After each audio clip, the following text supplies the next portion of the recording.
মুসলমানেরা নিরাপদে না থাকে, বাংলাদেশি হিন্দুদেরও নিরাপদে থাকতে দাও। বিজেপি হচ্ছে উগ্রবাদী হিন্দুত্ববাদী একটি রাজনৈতিক দল। ইহুদিদের মতো তাদের কিছু ধর্মীয় অপসংস্কৃতি বা কুসংস্কারে বিশ্বাস করে তারা। আর ভারতের হিন্দুরা উগ্রবাদী হিন্দু যারা, বুঝলেন, RSS, RSS এর পলিটিক্যাল শাখা হচ্ছে বিজেপি, ভারতীয় জনতা পার্টি। এদের স্বপ্ন হচ্ছে মহাভারত করবে, নওয়াজবিল্লাহ। অর্থাৎ পাকিস্তান, শ্রীলঙ্কা, বাংলাদেশ, নেপাল, ভুটান সব নিয়ে মহাভারত করার স্বপ্ন দেখতেছে এরা, নওয়াজবিল্লাহ। রামরাজ্য বলে, রামরাজ্য।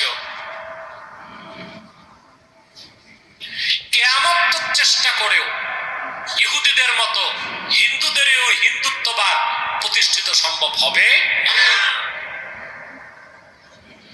এখন ভারতে সেই বিজেপি পশ্চিম বাংলার, বিশেষত বাংলাদেশে যারা তরুণ সমাজ রয়েছে, এটা আমাদের বাংলাদেশের জন্য একটা শক্তির জায়গা। তাদেরকে নষ্ট করার জন্য ভারত রাষ্ট্র এখানে ফেন্সিডিল, ইয়াবা, অনেক মাদক সন্ত্রাস চালিয়ে তরুণ প্রজন্মকে একটা ধ্বংসের দ্বারা পায়তারা শুরু করেছে। এটা আপনারা ইতিহাসের মধ্যে জেনে থাকবেন। আপনি আমাকে বলেন তো, কোন বাংলাদেশি যে ইন্ডিয়াতে কাজ করতে গেছে? ইন্ডিয়ার এত লোক আছে, কাজ করে কেন? ওই যে বয়ান তৈরি করতেছে কেউ কেউ, যে ইয়াদ সাহেব বলছিলেন কে সাবেক আইন উপদেষ্টা 25 লাখ লোক এদেশে কাজ করে। আমার তো মনে হয় 25 লাখের চেয়ে বেশি কাজ করে। আমার কাছে মনে হয় 25 লাখের চেয়ে বেশি লোক কাজ করে।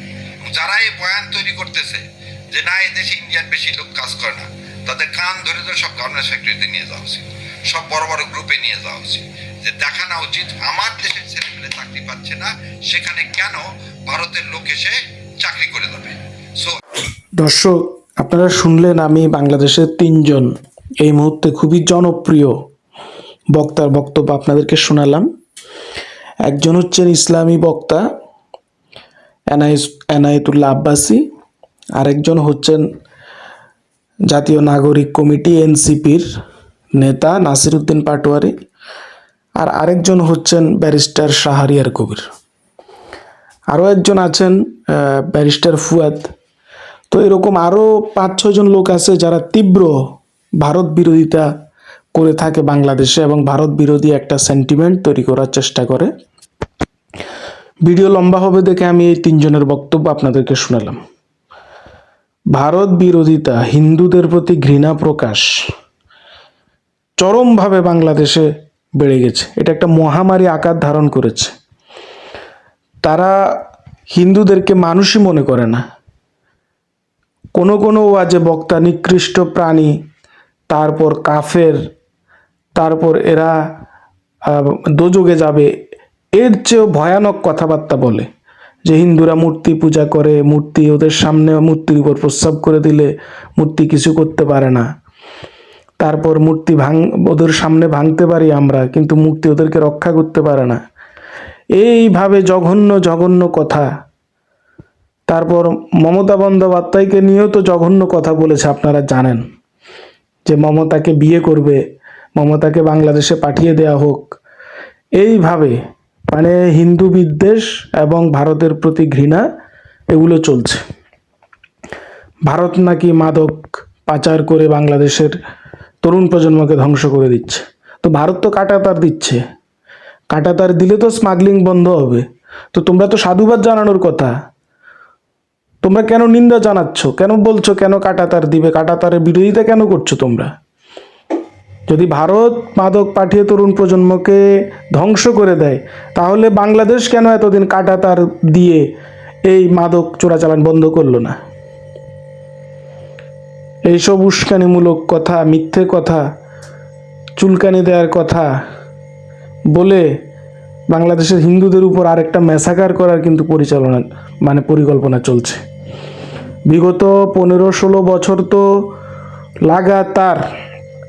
লাগাতার ওয়াজ মাহফিলে হিন্দুদের প্রতি বিদ্বেষ, হিন্দুদের প্রতি ঘৃণা, ভারতের প্রতি ঘৃণা, বিদ্বেষ, উস্কানি দিয়ে বাংলাদেশের সকল স্তর মানুষকে হিন্দু বিরোধী এবং ভারত বিরোধী করে তুলেছে, এবং শেখ হাসিনা সরকার এগুলোর বিরুদ্ধে কোনো অ্যাকশন নেয়নি। দুই একটা লোক দেখানো অ্যাকশন নিয়েছে, কিন্তু চরমভাবে মসজিদ মাদ্রাসায় যেভাবে হিন্দু বিরোধিতা ভারত বিরোধিতা চলেছে, এখানে শেখ হাসিনা সরকারেরও ভূমিকা আছে।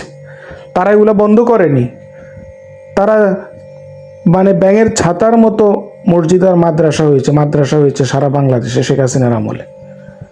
যাই হোক, এখন বিএনপি আমলেও হচ্ছে, ইউনূস সরকারের আমলেও হয়েছে। বাংলাদেশ এটা হিন্দুদের জন্য আর থাকার মতো কোনো অবস্থা আমি দেখছি না।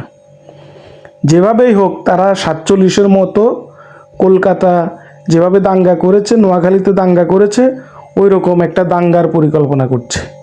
হিন্দুরা আজকে মাথা উঁচু করে চলতে পারে না, তাদেরকে মাথা নিচু করে থাকতে হয়, মান সম্মান নিয়ে তারা থাকতে পারছে না।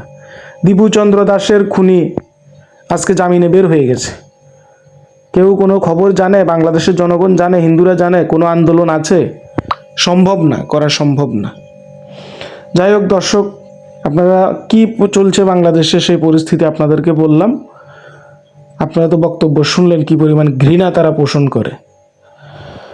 পরবর্তী ভিডিও দেখার আমন্ত্রণ রইল। সে পর্যন্ত সবাই ভালো থাকুন, সুস্থ থাকুন।